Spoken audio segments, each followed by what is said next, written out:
All right, welcome in. It is a November 17th edition of a show called BloodHorse Monday. Yes, we're in the same studio. Yes, he's Sean. Yes, I'm Louie. Yes, we're trying a new configuration. If you happen to be watching on YouTube or Spotify and you don't like it, let us know. How about that? I know. Well, we got. It's horse racing. Someone will complain. We got a couple comments this week, but the good news was it was people watching the show for the first time, so we're expanding the reach. So that was the good news about it. But yeah, we're shaking things up a little bit. We have heard the need for a little extra space between us. I feel like, was it Mystic? Oh, wait, was it the Mystic Day and ownership that gave us a hard time was that the first group to really be like, maybe, are y'all in a phone booth or something like that? Yeah, somebody. Secrets out that we were in a phone booth for that episode. But I am Superman. Yeah, right. Yeah. Well, we just we're widening the gap a little bit, so hopefully nobody comes running through. That would be the shape of everything. Yeah, hopefully nobody comes running up in between us and on to victory, and we blew everything by splitting apart a little bit here. But we'll have to keep our eyes out behind us as we're going throughout the episode here. Claiming crown over the weekend. Yes. Frankly, a wagering success. Some of that stuff is difficult to know, Sean, just because they're washed out at Del Mar, right? High winds hitting other spots the next day for sure. But I mean, I think people have figured out what that event is, and what a betting opportunity it is, etc. You were there on Saturday, and look, 7,000 people on track, and I know that's not going to set any attendance records, but that's enough people for it to be loud and fun and that kind of stuff. People dressed up because it was one of the last warm days of the year, that kind of stuff. Just a fun day.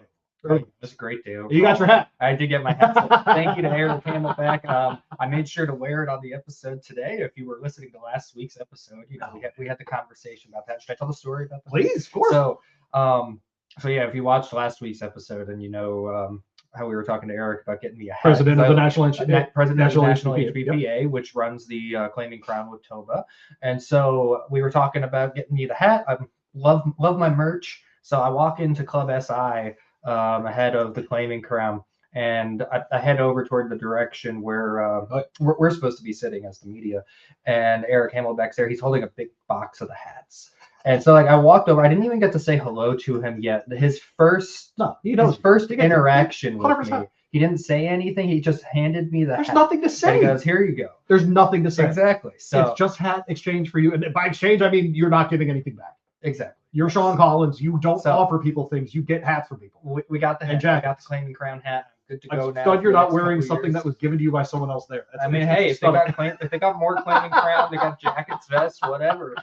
Hit me up with those. But yes, so I had to make sure I wore it here just so everybody who watches knows we were successful this weekend in getting the hat. But besides that, it was a fantastic weekend. I think I told you this on Saturday afterward. The atmosphere during the Jewel itself. Yes. 14 horses thundering down the stretch. People. 9 of them with a chance to win? Yeah, 9 of them turning for home. I mean, unbelievable. And you mentioned the crowd size. I mean, the roar of the crowd where I was standing up in my usual spot in 317, right above the finish. I mean, everybody was going crazy during that stretch run because everybody had a shot.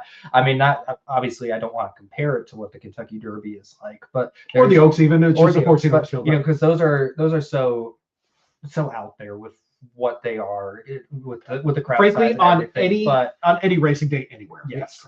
But there are certain races where at Churchill Downs, where I think back to Rich Strike coming down the stretch in the Lucas Classic, of just races that the reaction just stands out. It's not Derby or Oaks, but it just stands out from what you would normally see in any other race at Churchill. And the Jewel hit that as they were coming down the stretch. Just the thrill of the 8 to 9 horses having their shot. Everybody's screaming for whichever horse that they had. And I told you this as well. They got to the 3/16 pole, the 8 pole. I actually felt chills coming up just listening to everything, seeing the stretch duel. So it was a phenomenal race there. That, not to mention all the other races. How many photo finishes did we have, or head half length finishes did we have this weekend?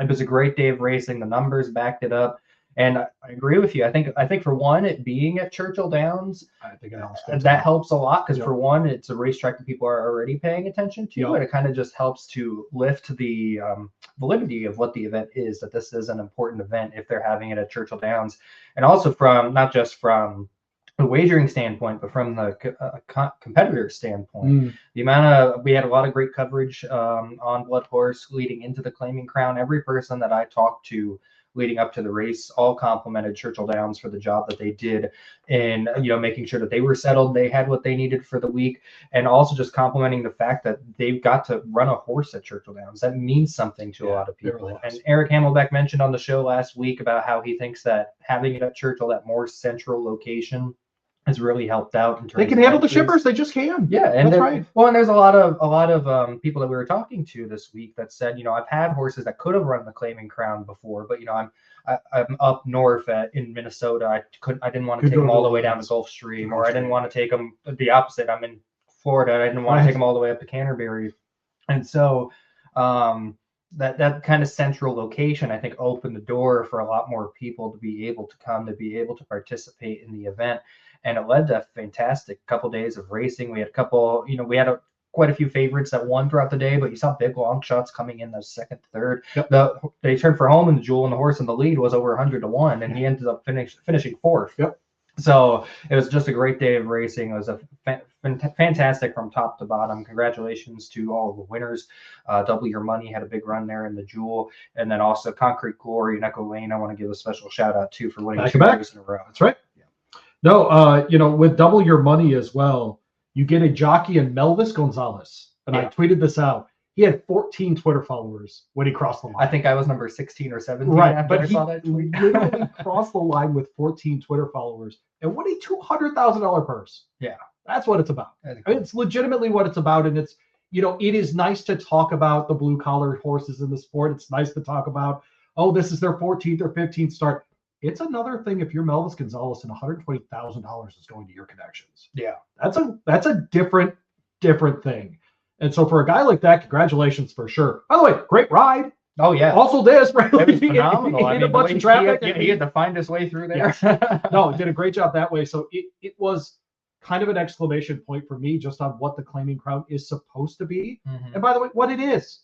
It's not what it should be. It is that. Yes. It offers guys like Melvis Gonzalez a chance to be the top dog at Churchill Downs on a day when the Ortiz brothers both won a triple. Yeah, Louis Saez won. Louis Saez wins a bunch. Okay, you pick off the Jewel, and those guys are in that race. Mm-hmm. Those guys are in that race, and you beat them. Come on now, that's fantastic stuff. That's what I'm talking about. But you mentioned so many of those horses coming back, and when the Echo Lane story, Ron Crichton and that connections and all those things, a very cool story there. Concrete Glory comes up, gets it done again. Their connections were going bonkers. I needed Sappy there though. The laugh of Man Bun was really it brought the day down. I'm not going to lie, but we'll get him back next year. You hear me, Sappy? Get up here next year. But do you think it'll continue with Churchill? And by the way, I think a couple of shouts out. I won't do one of them. I don't know if it's on the record or not. But the second one is that the 14-horse field in the Jewel happened because Churchill asked for it. Yeah. It wasn't the HBPA. It wasn't the only 14-horse race either. There were a couple. That's others. right. Yeah. It happened because of that. Because the racing office at Churchill went to the stewards and said, "We're not going to run 12. Can we run 14?" By the way, lots of credit around here. Stewards, yes. Mm-hmm. The HBPA for filling the gate, yeah. Right? But then also Churchill gets some credit for going out of their way to make sure that as many of those horses can run as possible. It's awesome. Yes. All right. Well, and you look at the alternates. There was one race we had 4 scratches, and we still had a full gate because we had 4 alternates.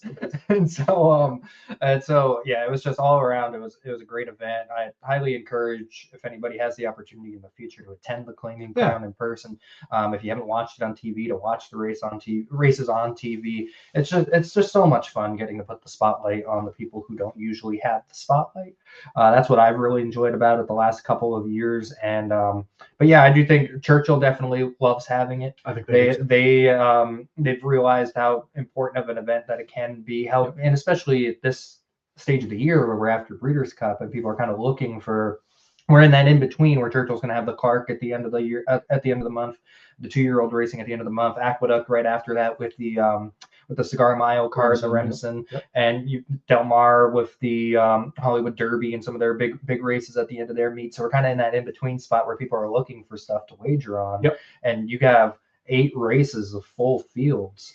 I mean, why wouldn't you be paying attention? I know it's not the top quality of horses, but it's a fun challenge, and you can find those horses that hit at the big odds. And yeah, if you're an exacta trifecta player, there's nothing better than that day. Yeah, there literally isn't anything better because you need more than 6-7 horses to make an exacta pay worth it. Yeah, you just do. We've seen examples recently where it's not even good enough. But I mean, when you get to 12 and 14 horse fields, you're gonna be talking about that. By the way, last year's handle went over $10 million. And so we were pretty excited about that that part of things. It went up this year, another $2.6 million, almost a $13 million all source handle. I imagine, by the way, many of those people were betting on the FanDuel app. Yep, I bet so. And they're presenting this episode. So if you haven't downloaded the FanDuel Racing app, make sure that you go and do that as well. Thanks to our friends at FanDuel for hanging out with us. Total number of starters was up 5. The average horses in a race then was 10.5, man. And this is the good stuff. That's when it starts to add up. And frankly, it wasn't because the weather was a ton better. It was a little warmer, but it was the same day as last year. Yeah. And so that's just exciting. I love that we're getting that much, that much emphasis and that much attention on that event. And I'm with you.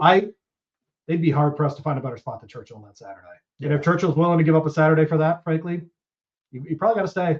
Yeah. You probably got to stay because you got the facility, you got the 2 services and all that kind of stuff. So I think it's there to stay. Any last thoughts? By the way, Joe Sharp, you're a bum. You owe me a Coke or something. You told me to take the over 3.5 you and make her winning races. It didn't happen. Right, I wasn't gonna I was taking the over 2. I know. It's just I know. We'll leave it at that. Great event, and Joe, you owe Louie something. You owe him at least a Coke. Hey, we'll Coke. Well, let's welcome in our first guest today. His name is Jayson Werth. He's from Icon Racing. He's in a car somewhere. Where are you, Jayson? Come on, tell us where you are. I'm just getting ready to get on the Skyway Bridge here, going from St. Pete down over to Sarasota. There you go. It's got to be warmer than it is here. Yeah. It's got to be warmer than it is here. Yeah. It's a nice day in Central Florida. 80 degrees, partly cloudy, sunny. Can't beat it. Yeah, that'll do it. Jayson Werth, of course, from Icon Racing, joining us here. Did you take in the claiming crown this weekend? Get in your bets in there on Saturday. You know what? I did. I had some other stuff going. I had a member guest tournament down here in Gator Creek. We won the tournament a couple years ago, but this year we didn't play so good. But that took up most of my weekend. All right, there you go. He was busy on Friday with the golf. That's what I learned. I was busy, Jayson, with the golf. Well, Jayson, I know you are newer to the sport as well. Obviously, we know you had Dornoch last year win the Belmont Stakes and the Haskell among a couple other nice horses that you have. But you can kind of sense already just how important the claiming horses are to this industry, right? And to have them have a day in the spotlight this past weekend, that's pretty. You can kind of sense that that's a pretty big deal. Yeah. No. We started. I put a group together to start a claiming fund. We claimed our first horse with Safi last week or the week before, and I think the claiming is a blast, right? It's a good way to get action and get known race horses. Part of the tough part with horse racing being an owner is you got to play the long game. You got to buy them when they're 1 or 2, and you got to get them trained, and then you don't really have any idea what they're going to be when you buy them. So the claiming horse is a great way to get into the game and get some action on some proven race horses. Jayson Werth with us here from Icon Racing. Lots of different runners for you guys, but a real connection with trainer Whit Beckman. What was it initially that drew you to working with him so often? And what is it about Whit that you see moving forward that you think will be ideal for your operation? So I think Whit's a super talented guy. He was with Todd and Chad for I think 10 years apiece, and it's one of those things where when you get into the sport, you can either get in the back of the line, or you can take a shot and identify somebody you have common interests, you get along with, and get in the front of his barn.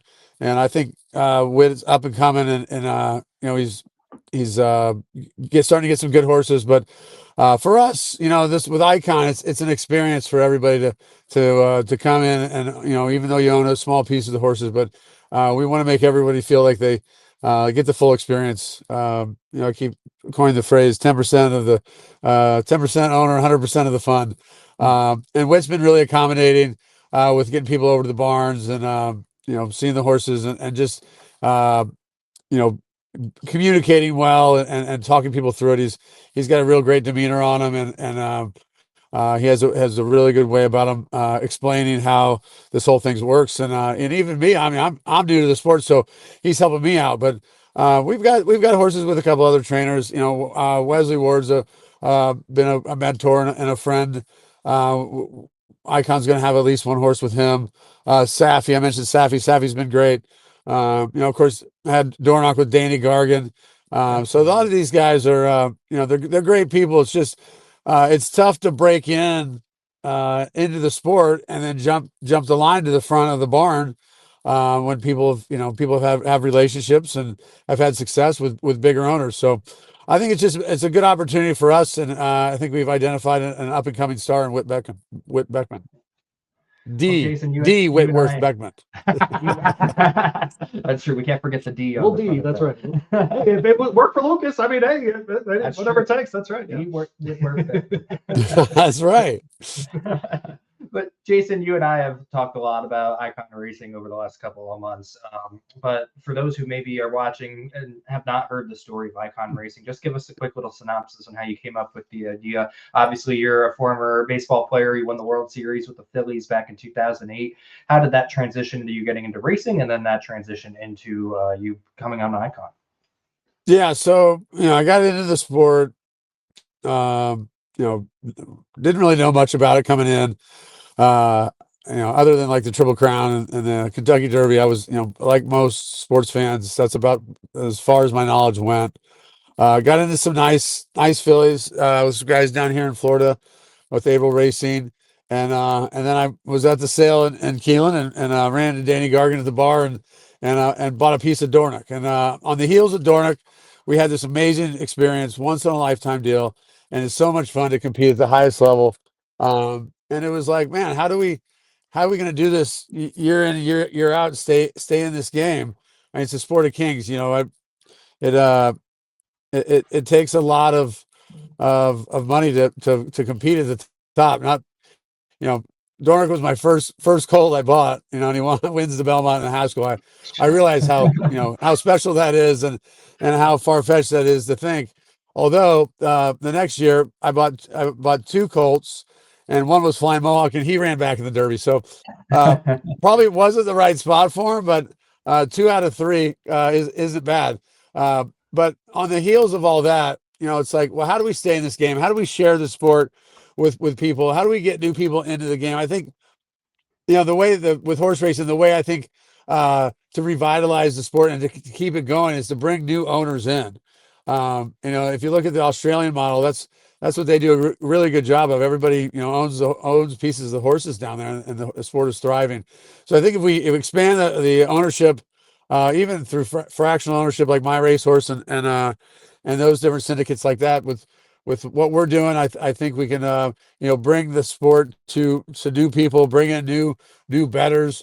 Everyone's so concerned about the handle. If you have more owners, you have more people interested, you'll have more bettors. So, in my opinion, I think that's the way forward with horse racing is through ownership. And these syndicates like Icon Racing are a way to do it. Jayson Werth with us. You mentioned Icon Racing and getting into ownership. I learned this year that you were the 2024 new owner of the year because everybody got really mad about Griffin Johnson. You mentioned Griffin in a post on the socials, and I'm not trying to be flip here, Jayson. I didn't know that you won this award last year, and I'm not trying to be flip about the award. I also didn't know that John Stewart shared it with you, but I was co-winner, co-winner of the award. I didn't know there was a co-winner as well. How about that? But did you even know the award was there last year? Yeah, right. Did you know? Did I? I don't think I did. The only reason I did is I'm pretty sure I probably posted that press release. Well, the thing about awards is you don't really have a say in if you get them or not. Yeah, fair. And and as most of these things go, I mean, awards are, unless you're winning like, your MVP or your Cy Young or something like that. Most of those awards don't really mean anything, including this one, this new owner of the year. I mean, it's nice. It's something, but it's not that big of a deal. And for Griffin to take all that heat, for something that he had nothing to do with, I thought was just totally unfair. And he's a nice kid, and what he's doing is great. Regardless of how you get into horse racing or what ownership you have of the horses, if you're supporting the sport, if you're enthusiastic about it, if you're helping spread the good word of horse racing, I think it should be a positive thing. And it just seemed like everybody was coming at him. Plus, he's just a 23-year-old kid, and everybody just seemed like a bunch of jaded jerks. So I felt like I needed to step in and play big brother there. I agree with Jayson Werth. How about that? The other part is you mentioned these syndicates. It's not like he just walked in and bought Sandman. He's part of the ownership group, right? Yeah. Jayson, frankly, he's doing what you're talking about as far as getting involved with the sport by not having to put down the full, purchase cost of a horse of the caliber of a Sandman or whatever it might be. He's doing exactly what you're talking about. So yeah, it was a little disappointing, frankly, to see all of that kind of. Yeah, I mean, look, it's if you're gonna just limit the sport, limit to the ownership groups, to the billionaire class, to the elites, then I don't know how this sport goes forward. I think the way forward is through these syndicates and through fractional ownership, and so be it, man. I mean, if you own 1% of the horse and you have the experience and of a lifetime and you enjoy it, what does anybody care? I really don't get it. So I think this is an opportunity though for the sport to really take a step back and look at what's important and what drives the sport forward, what's really going to move it forward. And that's going to be more people coming into the sport, not less. We're seeing subtraction all over the place, from the amount of foals to the amount of tracks. And I think that's it might be due to that sort of thinking, that small-minded thinking, that only certain people can own horses. I mean, I'm here to tell you, I own 10% of Dornoch. I had the time of my life. It was life-changing. You can't take it away from me. You can't tell me I didn't have that experience. It was quite incredible. And I don't care who you are. I mean, unless you're Elon Musk or something. I mean, you spend $33,000 on a 10% stake in Dornoch and get back over $1 million in return. That's real money. And that was a big hit. And and that day at the Belmont, when you saw the video with me going nuts, I had real money bet on them at 17-1 and cashed that day and went absolutely crazy. And that was authentic as it could be. And that's what it's all about. Well, I feel like seeing that experience that you had, seeing the experience that Griffin has been sharing on his platforms with Sandman, I mean, that just helps to really kind of broaden racing to a larger audience. You're helping to bring it to more the general sports audience, the baseball fans, maybe potentially other athletes who are potentially going to get involved as well. Griffin is bringing it to all his followers, kind of that younger generation, people who didn't grow up watching racing on TV. Now they're starting to learn about it. There's a lot to be said about both of you kind of helping to introduce racing to different audiences, getting more people involved, as you mentioned. But what is it as an athlete? I know you've talked with me about this before. As an athlete, I know this kind of fills that void that you felt from retiring. Just take us into that a little bit. Yeah, I mean, it's tough to move the needle when you play professional sports for 22 years. You miss the competition. You need the competition, but how do you find it? You can play golf, pick up basketball, men's league baseball, but I mean, nothing really, gets you excited like you were. Horse racing brings it out of you. It brings all the emotions out of you. Even in like a claiming race at Tampa Bay Downs on a Tuesday afternoon, if you own a horse that's running in any race, and it doesn't move the needle, you need to go get your heart checked because there's something wrong with you. And horse racing really is something that no matter what you've done in your life, it'd be hard pressed to find something more exciting, something more exhilarating.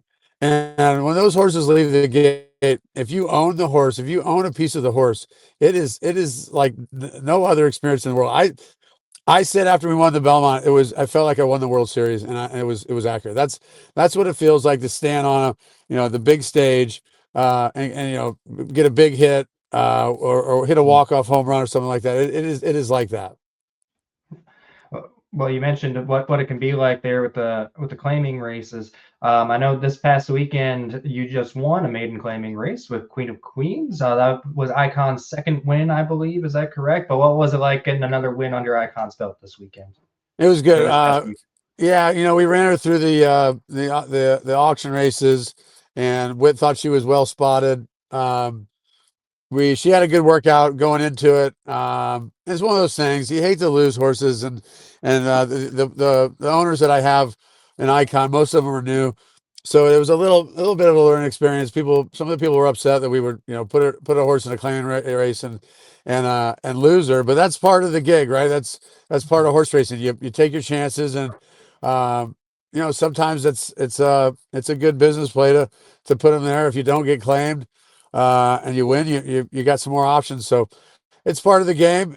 Obviously, any wins is a big win. So I was happy to get the second one on our belt. We got an Icon going this Wednesday at Churchill, and I got Flying Mohawk back off of he had colic surgery. He's coming back on Saturday in a grade 3, so a lot to look forward to. Yeah, we're excited to see him coming back here in the Commonwealth Turf on Saturday, but coming back in graded stakes company. I know that's going to be a pretty exciting moment, not just to be running in a stakes race, but to have him back after that surgery, as you mentioned. Yeah, Whit says he's doing great, and he's such a cool horse. He got second in that Jeff Ruby Stakes and got enough Derby points. I don't know how in the world we would ever say no to run in the Derby. I'll admit that wasn't the right race for him. He's a turf horse, but you never know. I'll always look back and know that was the wrong decision. But if you don't run him in that race, exactly. you probably lay in bed every night for the rest of your life and wonder what if. So, and then we sent him up to Saratoga twice. He got colic, so we're going to take care of him. He's such a cool dude. He took us to the Derby, and we'll see what he does this weekend. But awesome horse. It's great to have a horse of that caliber. Our Bloodstock guys identified him $70,000 yearling out of the Keeneland sale in September, and he's just been terrific. Yeah. Well, it's great to see him back this weekend. We're hoping that he runs very well this weekend, coming back off the bench. But I just wanted to ask you, I've been able at Saratoga to meet a couple of the people that you're partnered with here on Icon Racing, to get to see their experience for the first time cheering on their horses. What has that been like for you? Last year, you were kind of this newer face in the industry, but now you're bringing these new people in. What is it like to kind of watch their experience? The new owner of the year. You're talking to the new owner. Yes. Okay. Co-new owner. Don't forget me and John Stewart. Look, it's been awesome. I love sharing this sport, bringing people to the track. Most people don't have any idea how cool this sport is at all. And then if you introduce them as an owner, I mean, you really feel like these horses are like family members or family pets or something. There's this bond that you have when you're part of an ownership group. So the owners that we have are loving it. They think it's like the coolest thing. So my hope is that people love Icon Racing. We get more people, new people in, more people in. We get more horses. We got lightning bolts running all over the tracks, all over the country. And if these owners, these partners, they say, hey, I want to go do this on my own, and they go start their own racing company. They get their own silks and they go do it on their own, and we partner with them or however it works out. That would be the coolest thing for me. It's bringing new people in, showing the sport, making them realize how great the sport is, and then they take off and run with it. That's kind of my dream. Jayson Werth with us. I'll get you out of here on this. When we were doing our post Kentucky Derby draw interviews this year, Sean and I looked at one another and said, we'll go get Jayson later. We know he'll stick around and wait. The interviews, a two-parter. The interviews for horse racing, are they easier than, say, a Philadelphia beat writer story about play for the Phillies? And the second part is, do you think you'll always be that way around horse racing? Is it, seeing owners at the Derby draw, it's almost like oh man, we get to do this for a week, right? We get this anticipation for a week. I mean, as long as you're in this, is it easier than those Philly interviews? And do you see yourself just kind of doing all the interviews you can as you move forward? You know what? So when you played, you had an obligation to do media, right? So they would, you had media times before the game, sometimes during the game and then after the game, and it was an obligation that you had. So it was just part of your daily, your daily workload. It was just something you did. So and you talk to the media every day, multiple times. It wasn't it just became business as usual. It was just like, putting your shoes on, putting your spikes on. It was just part of it. So with horse racing, I'm just along for the ride. I think I'm having as much fun as anybody, maybe more. So to do interviews and talk to media and be available, it's just kind of what that's all I know. So it's not like I'm not put out by it. It's just part. It seems like part of the gig, and I'm used to talking to beat writers and other teams, other cities writers, and sometimes you get to some of these dicks that are trying to put something, you put words in your mouth or whatever. So I've seen it all. I've been around a long time, and the horse racing stuff I'm still learning. So a lot of it is just me wanting to be around it and want to talk shop and have ball talk. So it's no issue for me. I love the sport. I love being part of it, and we're here to grow Icon Racing as well. There you go. Well, he's with Icon Racing. His name's Jayson Werth. We appreciate him jumping on BloodHorse Monday. Jayson, all the best, and safe trips for all your horses this week as well. All right, very good. Check us out, iconracing.com. Send me an email if you want to join Icon Racing. Thanks, guys. There you go. How about that? All right, iconracing.com. Literally email Jayson Werth. How about that? Yeah. How many people get co-new owner of the year? Get that right, people. Jim Johnston. How many people would expect to have the opportunity to do that? Let's get some Phillies fans in on some horses, right? Pats fans. They played a lot of places. Yeah, they ain't darn right. No, that's good stuff. With the infusion of new high-profile owners is interesting. Yes. Yes. I mean, it is a really interesting thing, and I think that's kind of what's lost. And I appreciate Jayson commenting on that so candidly, with Griffin especially. Right? He was an easy target because he's so visible. Yeah. If you wanted to be negative about it, right? Yep. Now you've spent considerably more time with him than I have. And frankly, was an interview on this show. I'm being very serious. And I happened to run into him at Churchill as all that Twitter stuff with the new order of the year was going on. I was just he was having some fun with it.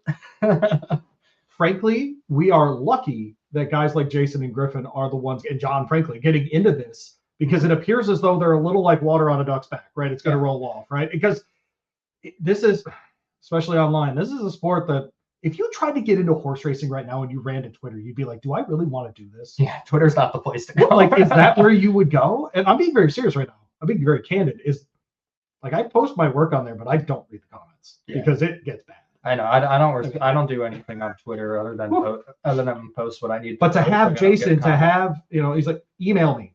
I want you in on my team. A guy like Griffin putting all those things out there, working in the barn. I mean, like doing this stuff. People are complaining about it. Yeah, I know. This industry, I feel like really well, and even just yesterday at Churchill, there was an influencer who was visiting the races for the first time. His name's Marlon. He's got 4.5 million TikTok followers. He was live streaming on Twitch while he was going around Churchill, and they were showing him around and everything. Wow. So I posted a picture of it. He's doing some challenge like 50 states in 28 days or something like that. So this was what he picked to be his Kentucky representative was to come to Churchill Downs. It's near the Indiana border, but he can be here and do it and all that stuff. That's great. So I like it. So far, I like this very much, and I'm ready for someone to. So far, I know I posted a picture of it on Twitter, and somebody responded. One of those like, "Oh God, what racing's in trouble?" I'm like, this guy's just he showed up to get a little tour of the racetrack. He's showing it to several thousand people that were watching him live, and not to mention all the people that'll watch it back afterwards. It's like, why are we getting so upset about exposure? But we are lucky that we have Jayson, we have Griffin, and we have kind of these. I feel like in the past we've had higher profile names in the past, but I feel like they haven't been as open as far as right. Maybe that's like because it was pre-social media days or what, but they weren't as open as giving their experience. You see a lot of high dollar owners get into the industry and they don't really participate as far as like interviewing and putting their comments out there and like actively advertising. It's just like kind of something they do in private on the side is have resources.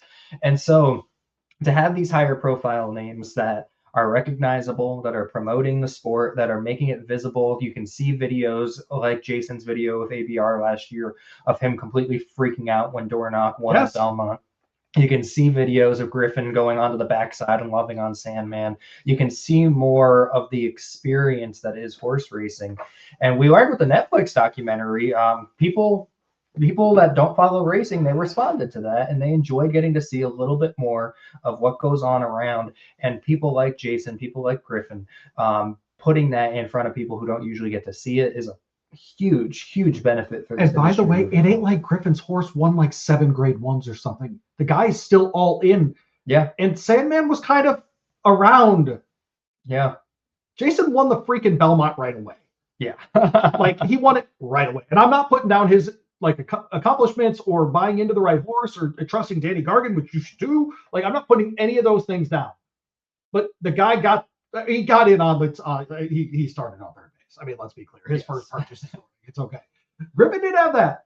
And he's still out there and he's still having fun and doing the things. And I get it. If you're, I don't know, if you're easily annoyed by the world, I could see how you wouldn't like happy people enjoying the sport. But at some point, my gosh, man, it is exhausting. Well, by the way, because I got it, you know, one of the things I've started to enjoy is that people will approach us at the track and say that they enjoy this show. Do you know what people always say to me? You guys have fun. Yeah, we enjoy what we're doing. What a freaking concept. What a bleeping concept for us to bring happiness to this show. Exactly. And like Jayson Werth, like I'm asking, hey, why'd you hang around? He's like, because it's a lot easier than hanging out with media dudes I got to see 3 times a day who don't like me, right? Exactly. Or think I'm getting paid too much or something, right? I mean, like, it just, we need to understand the entertainment option of this thing way better if we're ever going to move forward. But that part just, it drives me crazy. Yeah. It absolutely drives me crazy. Whenever someone has fun with this thing, there's immediate negativity next to it. Yes. It's unbelievable. But no, I've seen Griffin at the track on days that he'll never post about. Of course. He's still there. He was just at Churchill last week. He happened to be passing through Kentucky on his way back to Florida. He stopped in to watch the races. And so, you know, he's in it. Right. People don't give him enough credit for that. People, you know, talking to Jayson there, same kind of thing. I feel like a lot of times we're not giving these guys enough credit for what they're doing for the sport. Yeah. Icon Racing, go find their website, go email Jayson, go be part of the ownership group there. For sure, we want to thank our friends at FanDuel Racing. Download that app right now and bet all the races with FanDuel. Wherever you are in the country, certainly they've got you covered that way as well. Man in Kentucky here, he's local director of the HBPA. His name is, what is your technical title, Dale? How are you this morning? You doing all right? What is your technical title? Yeah, I've got a lot of titles. President of HBPA, Thoroughbred trainer, authority member, a lot of things going on. There you go. He's a busy man. He's running for Senate too. How about that? Yeah, Dale's not busy enough. That's what we needed was a Senate run from Dale Romans. Joins us here on BloodHorse Monday. Louie, Rabaut, Sean Collins hanging out with you. Thanks to Jayson Werth for the previous segment. Go ahead. Yeah. Well, Dale, big news obviously last week is the fact that you are running for U.S. Senate, a horse trainer running for Senate. Just what went into the decision to go ahead and do that? Well, I've always been a political junkie. People close to me know that. And that's why I got my daughter into politics. She worked on Hillary Clinton's campaign, Pete Buttigieg's campaign. My future son-in-law, he was Pete Buttigieg's scheduler, transportation department. I've been on the HVPA board as vice president for 30 years. I'm now the president. I'm on the racing authority here in Kentucky. I was on the arena board. I'm on the health and welfare board. I've been in Capitol Hill many times on racing issues. And when this seat came open, I mean, I called the governor, asked him what he thought. He said, throw your hat in the ring. He said, if a Democrat's going to win out of Kentucky, it's going to be somebody with deep roots, a little name recognition, and no voting record. You know, I checked all 3 boxes. So I thought, why not give it a shot? I mean, I'm on Capitol Hill a lot, and I see these people, and I think I could do this job. It's interesting, and Dale Roman's with us, that you describe yourself as an independent Democrat. As far as horse racing is concerned, though, and, you know, our end of things, how do you find the current Senate to be as far as horse racing goes? What do you think you would try to infuse there? I don't think it's important enough for them, to tell you the truth, and I think that there's a lot of things that they argue back and forth with, and nobody seems to really want to work on horse racing. First of all, ISA being an unfunded mandate that's going to bankrupt a lot of racetracks around the country, the smaller tracks that are just as important as Churchill and Keeneland or any of the major tracks. We need our smaller tracks also for outlets for horses, for people to come up, horses to go to race. You know, and the immigration issue is a big one I've been talking about. We need our labor force, not only on the backside, but for agriculture, for construction, hospitality, so many different spots that we need this labor force. That's mostly what I've worked on at Capitol Hill, to try to get something where we can have a common sense immigration policy to where we can have the labor force that we absolutely have to have. Well, you mentioned that the immigration aspect of things when it comes to this industry. Just when you're looking at things like that as you're working with other senators and things on that of that nature on Capitol Hill, how much of a benefit does being a horse trainer give you in being able to understand these issues and being able to relay those issues to other people? Obviously the work ethic that goes into being on the backside, it's running a small business. How much does that really kind of help benefit you in that regard? Well, I've lived it. I've lived the fact that we, in a business that needs a labor force that Americans don't have to do.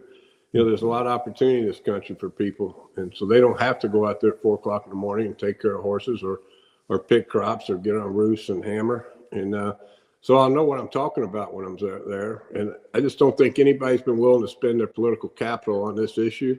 I think it's been a pawn for both sides, back and forth. Neither one of them wants the other side to get the win, but we really need to do something. I mean, deporting 11 million undocumented people who are here being productive is not realistic. We have to have them here working. And so we got to figure out a way to do it. I think there's an easy plan to do it. We get an employer to sponsor someone. They get a background check. We know they're not the criminals out there. We get them paying full taxes, and we give them a work permit. We're not talking about a path to citizenship. We're just talking about a work permit that's renewably annually. So the small business will have the labor force that they need. They can plan for the future, knowing that they're going to be able to have a labor force. And it's all connected to affordability too. I mean, if you don't have people doing the jobs, this affordability is tough now. It's only going to get worse. So nobody disagrees with getting rid of any criminals, murderers, drug dealers, throw them out of the country. And they've done a good job, this administration, of shutting down the border. Now let's fix the problem, the big problem. The overall immigration systems need to be reformed, but until then, let's figure out a way to document it, the undocumented, get them paying their taxes, get them all vetted, bring the good out of the shadows, and get rid of the ones who can't. Dale Roman's with us. He's running for Senate. Of course, he trains a bunch of horses at Churchill as well. Mm-hmm. Needed more things to do, is what we heard. Yes, more things for Dale Roman's the president of the local HPPA here. Go ahead. Idle time is bad for me. Hey, know thyself. That's an important part of part of all this, Dale. I have to stay busy 24 hours a day. My golf game's going to suffer, but I told my team I'm at the barn until 11 o'clock every day. Nothing starts till after 11, whether I'm a senator or running for Senate. The important thing is if Dale gets this cigar legislation that we need done. We'll get there in a minute, Dale. That's what you Well, just take us into, as the campaign goes on for the next year, and if you end up winning this race as well, what does that mean toward your training program? What does the future of that look like? Nothing changes there. I mean, I'm going to be there every morning just like I am. I told everybody after 11 o'clock, I'm free to go anywhere in the state, do anything I need to do any shows, whatever I want to do. But, training is my love. That's what I do, what I like to do. That's what I'm going to continue to do. And I'm going to, my assistant has been with me 40 years. We started this business together and we've grown it together. And so he's a major asset to lean on if I have to take a morning off here or there, but I don't see much changing. I told him I want to be at my races. Can we ask about horses? Are we at that point, Dale? Let's go horses. Project Ace won over the weekend. Tell us about Project Ace. Project Ace is a cool little horse. I mean, he's a horse that all summer, even when I was at Saratoga after he worked, call home and or watch the videos, and he wasn't beating a lot of horses, but after the works, he was blowing past everyone, and he never gets tired. And, that's how he's been running too. He doesn't have any speed, but he just keeps on coming. That was a pretty cool race the other day to make up as much ground as he did. I mean, I was happy to be second at the 16th pole, and he just turned on the afterburners. Son of War Will, maybe a little Preakness, talk. Why not? There you go. Well, we got a race before the Preakness. Just a little one that you like. A little race in Louisville that might be important. He'll go a mile and a quarter. I mean, I don't think that's. But Corey got off him the other day, and I said, "Man, I wish they'd run mile and a half 2-year-old races." He just doesn't get tired. Even when he hit the wire, he broke galloping out. Yeah, that performance really impressed me this weekend. Watching him make that run up the inside. To get, I mean, he was so far back, and he still made that run. But as you look forward, obviously you've had the experience in the Kentucky Derby before, but being a local, being from here, just how important is that race to you? Oh, it's important to the whole industry, and it's important to me, of course. There's lots made of the fact I grew up on the backside of Churchill Downs. I have run 11 derbies, but anybody who gets in this game understands the enormity of the Derby and how important it is to have a Derby horse or a horse on the Derby trail. I mean, I don't know what it's like to win one, I know what it's like to think you're going to win one. When Shackelford took the lead at the 8th pole for a few minutes, a few strides, I thought I was going to win one. I thought you were too. Yeah. He came back and won the Preakness. Yeah, So you got a good constitution. But you mentioned, the industry we've seen over the last couple of years, the state of Kentucky really blossom, the historical racing machines, everything like that really blossom in terms of purse money, in terms of competition and stuff like that. You mentioned being part of the HBPA for all these years and obviously being part of that process. How did that come together to turn Kentucky really into the powerhouse of racing? And what would you recommend to other states what they should look at? The big thing I think we do different in Kentucky is we use that subsidy purse money to make the racing so much stronger. So our pari-mutuel side has grown too. And you don't see that in a lot of states. They get to casinos and they forget about pari-mutuel. And I think that's a big part of the problem. They can work in tandem. I mean, we're an example of that. That's part of politics too. We had to do a lot of work in Frankfurt to make sure that they were legal. They were deemed unconstitutional. We had to go in and change the law. So that took a lot of time in Frankfurt to get that done. But these states that get it, they don't understand the power of the pari-mutuel that goes along with it. You can make your product better, as we have in Kentucky, and it will grow also and become a great cash flow stream. Kentucky's pari-mutuel has really grown.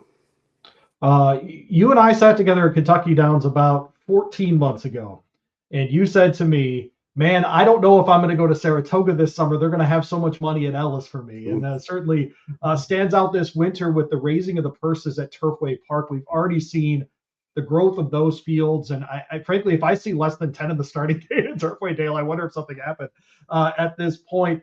A guy like you that doesn't hate going to South Florida, what do you make of this Turfway thing? Turfway's special. I mean, it's unbelievable what they do there. It doesn't matter. Even when the purses weren't big, they had full fields and good racing. They weren't. Yeah. People didn't recognize it quite as much as they are now. But there's a perfect example of pari-mutuel really growing, along with HHR machines.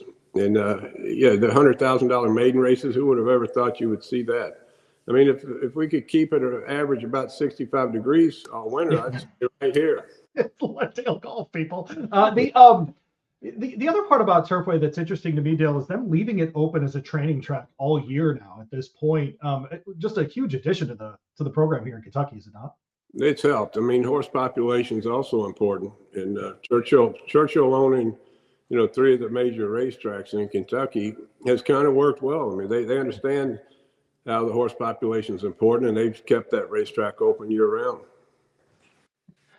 Well, we'll let you get out of here on this. Just as you're beginning to, I got one more horse to ask about. Oh, no, go ahead. No, but a task force. Oh, we're always looking for the next Derby starter here, right? Yeah, I know. Silly me to stop the Derby. Another maiden starter this week. What should we expect this week?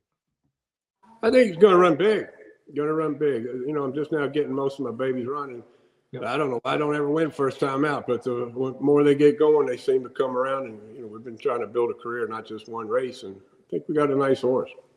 Corey did some damage over the weekend. I'm sure he'll continue that this week. Well, and then I guess I'll build off of that. You mentioned the 2-year-olds getting going. There anybody that we haven't seen yet that you're feeling a little extra hopeful for? There's a couple still left to come out. We got a nice Not This Time colt when you see him. I mean, you look at what he's done. I've never seen a horse have a year like he's had this year. So we got 2 or 3 left in there, but you'll have to stop by the barn and I'll give them to you off to the side. There you go. All right, a little off the record talk with Dale. There you go. Yeah. Now, he's ready for the Senate. There it is, right there. There it is. Boom. I wanted to say DaleRomans.com if anybody wants to help support and go there. I mean, racing issues are going to be tops for me, along with a lot of other things, but racing is going to stay important. It's important to Kentucky. We're going to put Kentucky first. Yeah. Well, back to the question I was getting ready to ask before we talked a little bit more Derby there, which I'm always down for. Yeah. What's the key thing that, if there's anybody from Kentucky listening, the key thing that you want voters to know about you as they are considering who they're going to vote for? Yeah, no, I'm running as a Democrat, but I'll consider myself an independent Democrat. That means I'm independent to vote. I'm not going to be voting with the party all the time. I'm going to be voting for what is best for Kentucky. And when you see me out there campaigning and ask a question, there won't be any pivoting. I'm going to answer the questions, and I'm going to go up there and work for everybody for Kentucky. Well, he's Dale Romans. He's got a couple in this week, and he's got himself in the Senate race. So there you go. Dale, we appreciate you jumping on. Be well. Thanks, guys. There you go, Dale Romans.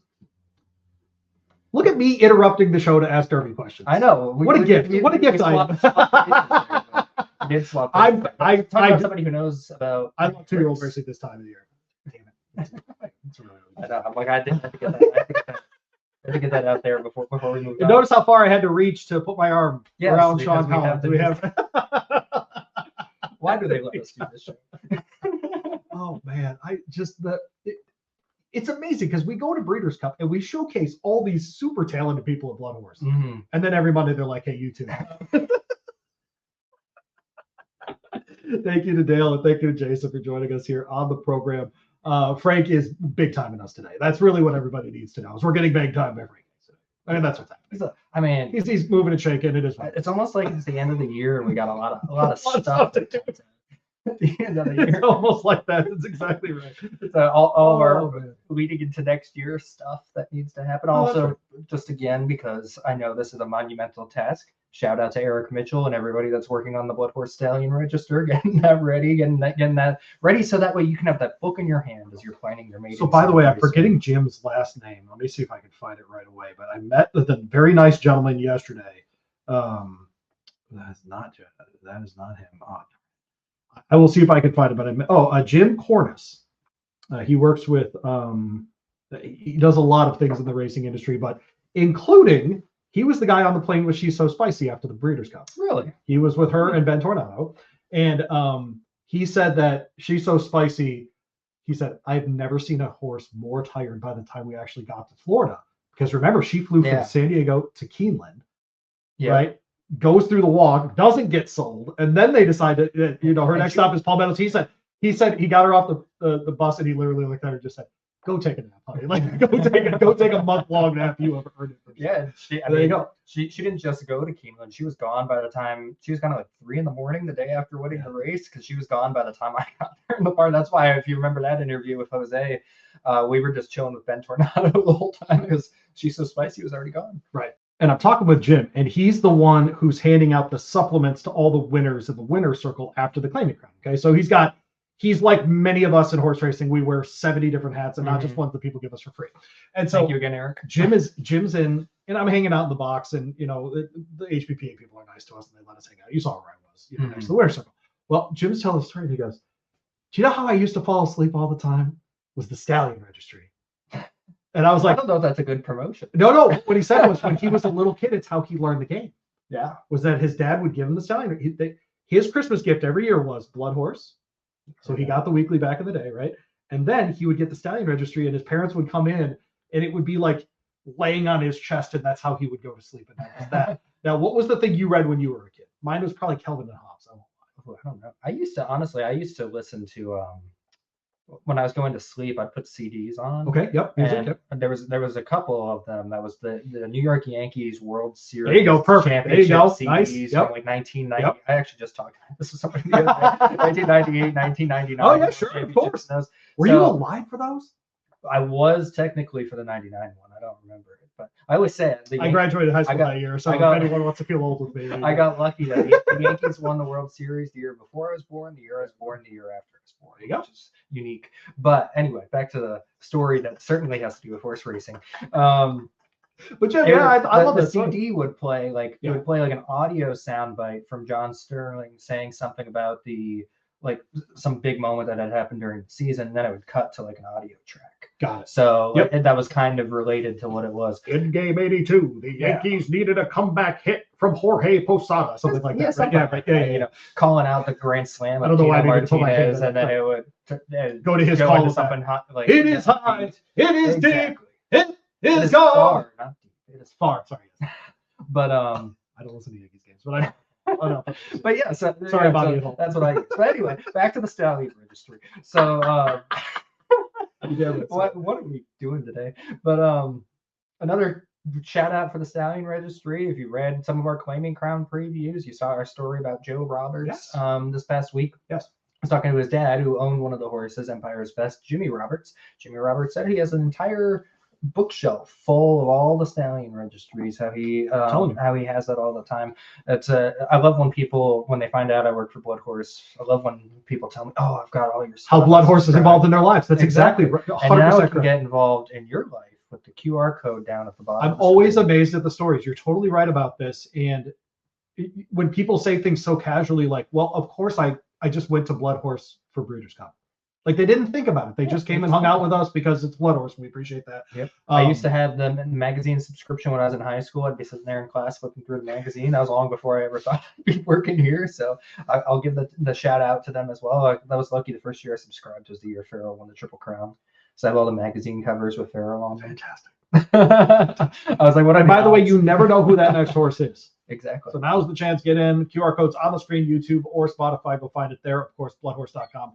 Click on the magazine tab at the top of the homepage. You can also click on the daily tab at the top of the homepage and email to your inbox free every day. They don't sell your email address. You just get your day started with BloodHorse, all the great headlines happening in our sport as well. And you get the stallion registry with the magazine. That's why we bring it up, is that it comes with the magazine. It's the time of year if you want it for this upcoming year. You want to go through all the stallions. You want to look through all that. You want to learn the industry as we learn people have done. The other part is, for me, horses that I loved that are not considered to be big-time stallion prospects, I love to watch them. Can I give an example? Or is it rude to do that? Because I don't know. Like a Palace Malice. I loved when he ran, but he was never thought of as like a high-level kind of sire prospect, something like that. But he does turn out a nice horse. Turns out all right. That's exactly right. And so, but that kind of stuff, it's fun to watch the registry for those purposes. It's like one that in your head, look, I don't have Jayson Werth's money. I don't have, John Stewart's money. I don't have Griffin's money, whatever. But I can still think, okay, I think Palace Malice is a fine horse. I think he can be a good stallion. I'm going to watch what he does. It's that kind of opportunity. I think it's pretty cool. That kind of stuff is very cool. QR code. Get that magazine for sure. And of course, you need to there it is, right there. You need to comment if you like the new layout. Just let us know if that's happening for you. Or do we need to get back close together here? I don't think anybody wants that. All right, so the off-season part of the season, except that it never is on this show. It never is on this show. Got the card. We got Derby stuff. This is the problem. I think at some point we're going to turn into where the only thing to talk about is Derby stuff, and you're going to have to deal with that again with me talking Derby for months. I feel like we did okay in the spring. Here's the that was because we only started in February. I think Jason's coming to town for that race on Saturday. You think so? I think he's popping by my radio studio on Friday. One of the things that we forgot to ask him that I want to give a shout out to as well, his son Jackson is very involved in this as well. I see him at the track. He actually almost seems, I don't want to use words like more into it than his dad, but he's into it. he's going to be one to watch going forward. I forgot to ask Jayson about that. Yeah. I think you'll see him at sales. I think you'll see him involved in that process. Yeah, I don't know when he goes to class because I always see him at the races. Who's you? I know. It seems like it. Oh, man. Want to thank our friends again at FanDuel. FanDuel Racing. Download the app right now. You can bet any of those races anywhere in the world with our friends at FanDuel. Hung out with us. Man, this is a half dozen episodes or so that they've been hanging out with us. So we really appreciate them. Great partners of ours. And frankly, I want to say this too. I have on my other work, so either radio or podcast, whatever. If I need a handicapper, the FanDuel registry is pretty good, man. It's a pretty good Rolodex. So, I mean, everybody from Anthony Pascal here locally to Ren to Joaquin Jaime out west. I mean, just easy, and they're always really professional, really nice people too. So FanDuel Racing, get the app right now, and you can bet anywhere in the world. This time next week, what are we talking about? Well, we'll see if we're talking about Flying Mohawk, whether or not he comes back. We didn't even mention. I have a prediction, by the way. I have a prediction this week. Okay. I think we hear Sovereignty's plans this week. Interesting. And I have it based on nothing. There we go. I just think this is the week we hear about what they're going to do with Sovereignty. I wouldn't be shocked. I mean, it is kind of the point of the year. They have to make a decision. Choose, yeah. But he's also had like 2 weeks now, a little more. Yeah. Now it'll be 3 weeks tomorrow since the fever. Mm-hmm. You'll know how he's responded. You'll know everything about him physically. You'll know about when he could probably get back. And now is the time you can make it. Yep. And now you can make the decision. If you are running next year, suddenly the Pegasus is interested because it's a win and in for the Breeders' Cup. Now, if you own Sovereignty, you're not thinking about wins and in. You're just thinking about the only thing that they're concerned about right now, if he does come back to race, would be making the Dubai World Cup. I think that's probably. I think that's the only. I think that's probably. As long as he can make that. If someone asked you to place a $20 bet on this, the most likely outcome for Sovereignty, next step, what is it for you? He's coming back. How much is he coming back? One race, or is he coming back? Yeah, if he's kind of running the Dubai World Cup, you've already missed most of breeding season at that point. Okay. So, yeah, he'd be there for the full year. So I would wager that he is coming back for the Dubai World Cup. Unless the illness really knocked it out of him and they think timing wise he wouldn't make the Dubai World Cup. Right. But yeah, I feel that now probably as I edit this show afterwards, it's probably gonna get announced. It's gonna bring things done. But no, but okay, so real question for you then. Do you read anything into, because I think of Bill Mott as being a very straight shooter. Like if he tells you something, that's how he feels, right? Like he was very abrupt about the stuff with Baltimore this year, right? About the previous, he could not have been. They didn't wait. They told us right away. They didn't wait. They didn't mix words. They're like, this is not our long-term plan. We're not going to Baltimore. They were very straightforward about it. And he talked about that fever like he doesn't even know he's sick. Yeah, exactly. Well, and that's part of the thing too. Look at the difference. The Derby immediately after we're not going to the Preakness. It's been 2 weeks since the Breeders' Cup. We haven't heard anything. Good point. If they knew they were going to retire him, they would have said it already. I think that's not a bad take. Yeah, I agree with you. I hope you're right. I hope we didn't just hype up this announcement for nothing to happen this week. Get it done, Vanahan. But no, saw him on Saturday, by the way. Vanahan or Sovereignty? Vanahan. Okay, I saw him too. You saw Sovereignty on Saturday? No, I didn't. No. I was gonna say, good guy. Oh yeah, a little Shaluki runner. Had to be there. Anyway, little 7-horse. But I mentioned Flying Mohawk coming back this weekend. Yeah. Also coming back.